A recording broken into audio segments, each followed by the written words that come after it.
Okay, I'm a sports fan, but here I want to say something about sports as a conflict situation.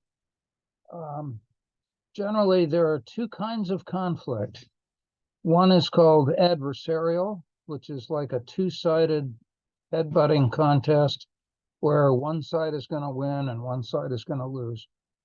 And then there's a more fluid kind of conflict that occurs in the business world and in families and in lots of parts of everyday life, sometimes called Hegelian after the philosopher Hegel, who talked about how conflicts evolve over time, sometimes called dialectical, which means conversational.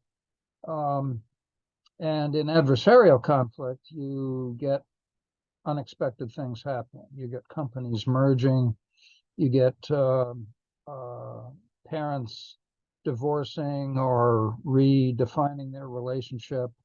You get all kinds of things that are not quite the same as this win-lose zero-sum headbutting contest.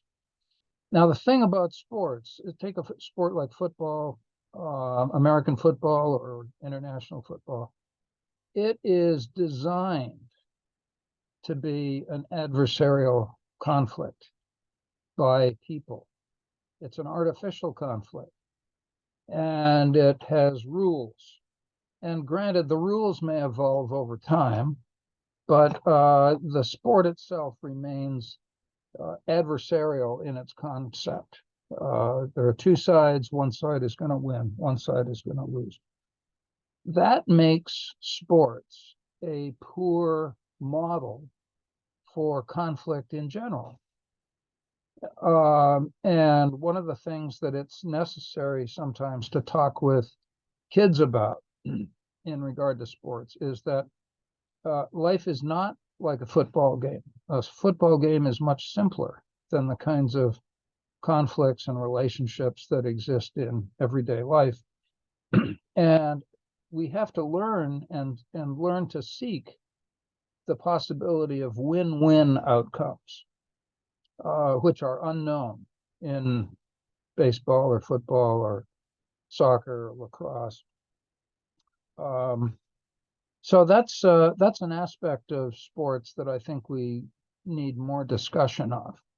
The fact that it's not really a good model for conflict in general. The other thing I find really interesting about those rules that define a sport is that almost all of them will have a definition of violence built into them when they define what a flagrant foul is or what a red card offense is, for example, in soccer. And leagues differ in exactly how they define those offenses. But, a lot of these sports are highly aggressive. The aggressiveness is part of the game, but then there is some kind of aggressiveness that goes beyond what is acceptable. And that's where you define these serious fouls. And in a way, that's where you're defining where violence begins, where the kind of unnecessary violence that we would rather do without occurs. So I won't, you can go on and on with this topic, and everybody wants to talk about sports, but I'm going to leave it there for now. If you like the video, please give it a like. And if you like the channel, please subscribe. Thank you very much. I'll be back soon.